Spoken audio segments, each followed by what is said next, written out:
The future of Coventry City Football Club was back on the agenda at the City Council and also in Parliament today.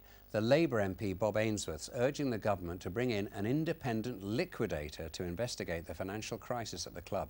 He told the Commons that what was happening was outrageous and unforgivable. Ian Winter reports. 2 months ago the pitch was perfect, but the Sky Blues had flown the nest.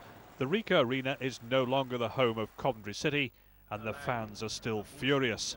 So today, yet another protest group of angry supporters gathered outside the council house to voice their desire to get the club back to the Ricoh. The purpose of today is to let the Coventry City Council know that the people of Coventry want their club back in the city, in the stadium, that it was built for.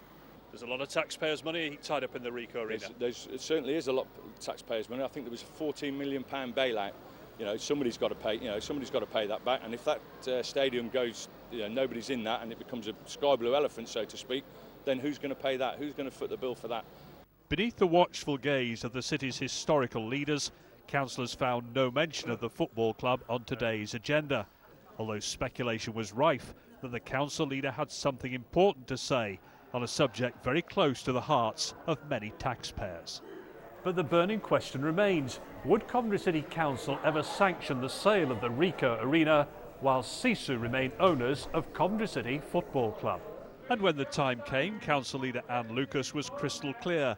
Nothing has changed in terms of our responsibility to Coventry taxpayers, she said. We own the Ricoh Arena on behalf of the people of Coventry.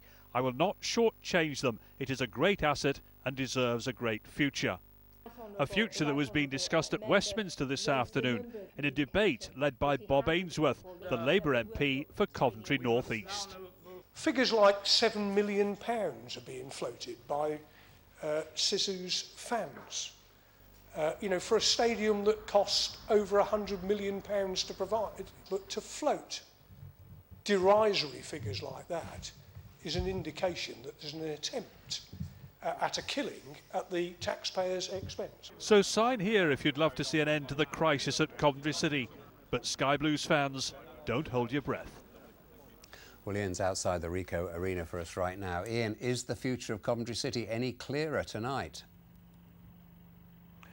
I'm afraid not really, Nick. I've heard a lot of words spoken today, angry, frustrated words from Coventry City supporters, hopeful words from Coventry City councillors and cautious words from that Coventry MP. But none of these words are being directed in any meaningful dialogue with the owners of Coventry City Football Club. And that really is at the heart of the matter, because until all the interested parties get together around the table to discuss and thrash out a deal, there is no hope whatsoever of Coventry City returning to play their home games here at the Ricoh Arena in the foreseeable future. Now tonight, Coventry City are playing at home at Northampton against Leyton Orient.